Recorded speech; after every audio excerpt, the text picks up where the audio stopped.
Hello dear student, today we are going to learn 7th standard English 2.5 Windy Lines. This is the poem and this poem is the collection of quotations from famous authors on the subject of wind.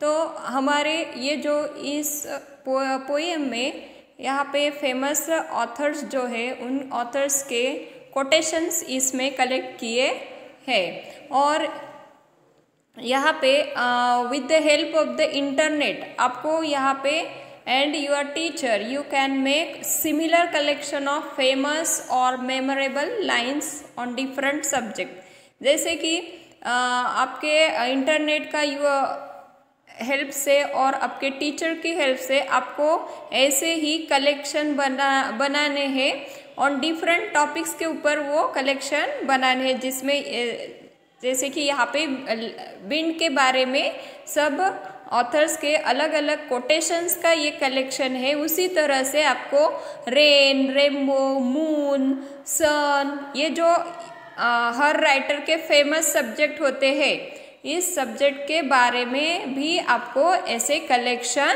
बनाने हैं। Okay, तो यहाँ पे हम देखेंगे windy lines. तो first जो lines है विंडी लाइन्स की, no one can tell me, nobody knows where the wind comes from, where the wind goes from, A wind on the hill by A. Milne। तो ये जो lines है ये line कौन से author ने लिखी है? A. मिल्ने, और बुक का नाम है a wind on the hill. No one can tell me, मुझे कोई नहीं बता सकता, और नोबडी नोज, और किसी को भी ये मालूम नहीं है, where the wind comes from, where the winds go, कहाँ से विंड आती है और कहाँ विंड जाती है, ये किसी को भी मालूम नहीं होता है। अब ये देखो दूसरे इस स्टांजा में देखो इस कोटेशन में क्या दिया है। ये कोटेशन है R.L. स्टीवनसन का है। ये एक फेमस ऑथर है और ये जो कोटेशंस लिए हैं उनका बुक जो है द विंड, इस बुक में से ये कोटेशंस लिए हैं।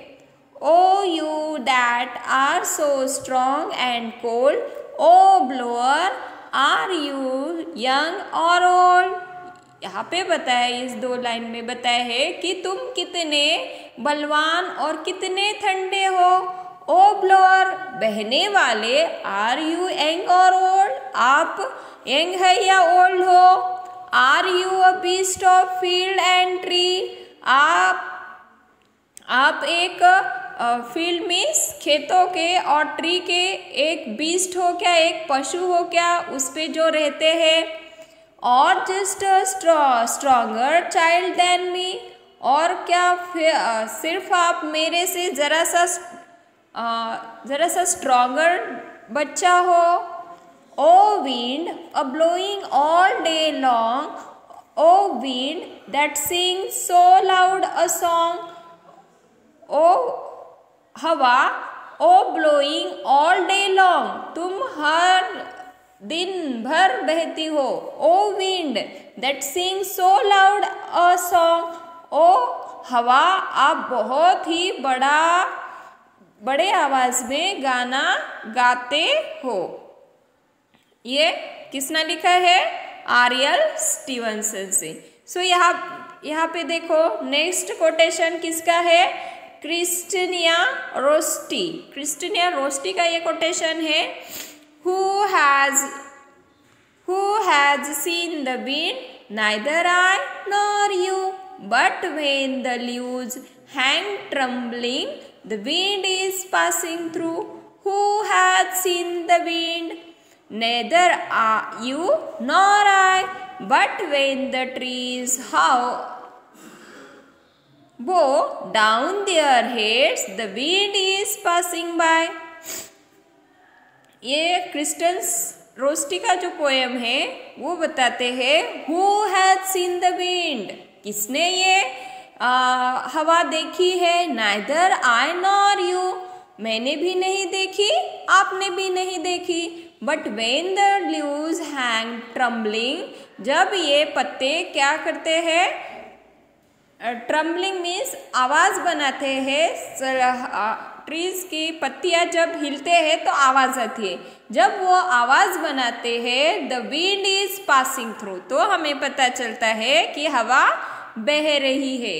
Who has seen the wind, हवा किसने देखी है, नाइदर यू नॉर आई, आपने भी नहीं देखी मैंने भी नहीं देखी, but when the trees bow down their heads the wind is passing by, but जब ये ट्रीज अपने हेड नीचे झुकाते हैं, हेड्स नीचे झुकाते मीन्स उसके जो ये टहलियाँ होती है जब ऐसे नीचे आती है तो हमें पता चलता है the wind is passing by, हवा चल रही है।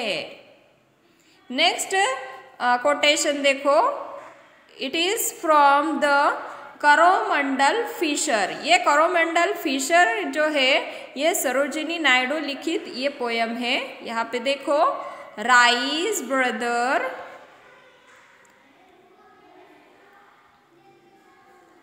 rise brothers, rise the vacant skies, pray to the morning light, the wind lies asleep in the arms of the dawn, or like a child that has cried all night। यहाँ पे देखो क्या बताते हैं सरोजिनी नायडू, बताते हैं कि rise brothers rise the wakening skies, उठो बच्चों उठो, अब आकाश आपको उठा रहा है। Praise to the morning light, कहाँ पे वो किसको प्रे कर रहा है, किससे प्रार्थना कर रहा है, मॉर्निंग लाइट को प्रार्थना कर रहा है। The wind lies asleep in the arms of the down, और ये जो हवा है ये हवा सुबह, डाउन जो होता है मीन्स सुबह से पहली जो रात होती है उसे बोलते हैं down. The wind lies asleep, asleep means बहुत गहरी नींद में जाना, दो जो विंड है वो डाउन के आर्म्स में गहरी नींद में है। Like a child that has cried all night, जैसे कि बच्चा रात भर रोया है और वो जब सुबह सुबह सो जाता है, ठीक उसी तरह से विंड भी क्या है, सो गया है, गहरी नींद में सो गया है। तो देखो next line, you William Blake, you throw the sand against the wind and the wind blows it back again.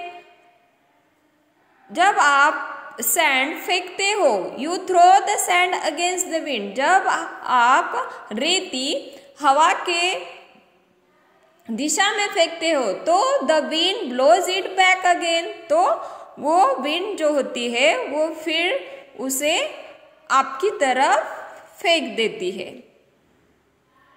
तो ये बताया है। नेक्स्ट देखो, ओ wind, oh wind, if winter comes can spring be far behind। ए हवा, if winter comes, जब winter आएगा, can spring be far behind, तब spring ये सीजन है, वो स्प्रिंग क्या ज़्यादा उससे दूर हो सकता है। It is the poem, it is the lines of the poem P B Shelley की ये लाइन्स है, कौन सी, O wind if winter comes can spring the be far behind. I hope you understand this poem of the meaning very well. Thank you.